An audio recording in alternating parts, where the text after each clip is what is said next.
zapneme počítač tlačidlom pravo hore, spustíme aplikáciu.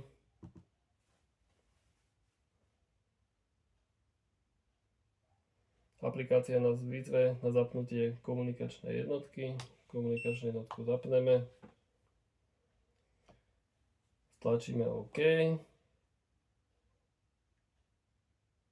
Otvorí sa nám Configure.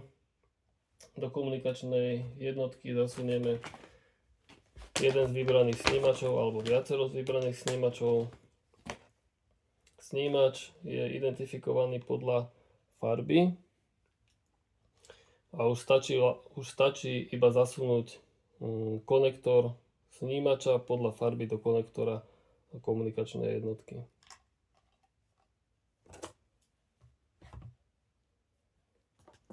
Nasadíme si rukavicu.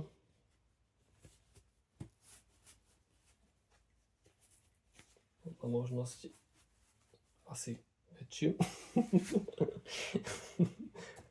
Ešte raz.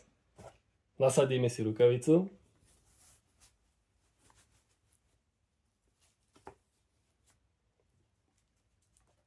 Snímač umiestnime na pozíciu.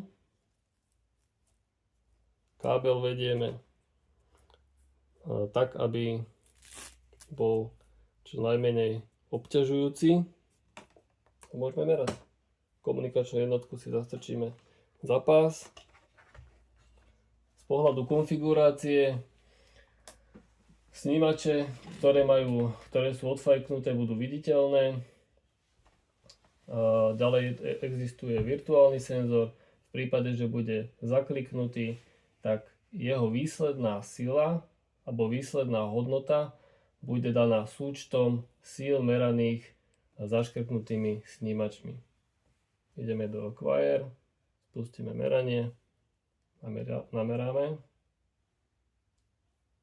stop, zastavíme, spustením štart opäť spustíme nové meranie. Ak chceme pozastaviť meranie, stlačíme pause. Stlačením continue pokračujeme v meraní. Stop, zastavíme meranie, ideme do záložky Analyze, kde môžeme spraviť vyhodnotenie. Môžeme selektom priblížiť priebeh, ktorý nás zaujíma. Čiže označím selektom, zoom tu a konkrétnu hodnotu presnú si môžem dohľadať pomocou pointera, čiže dám enable pointer a nájdem si konkrétnu hodnotu, ktorá ma zaujíma. A pointer môžem vypnúť. V prípade, že pointer je zapnutý, tak sa môže preniesť aj do exportu. Čiže tlačím export, exportujem to, čo vidím na grafe. A môžem uviesť text a zaškrtnem odpovedajúci typ exportu, čiže PDF,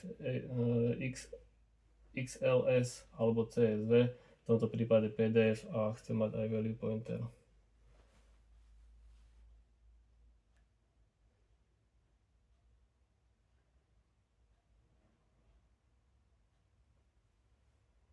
Hotovo.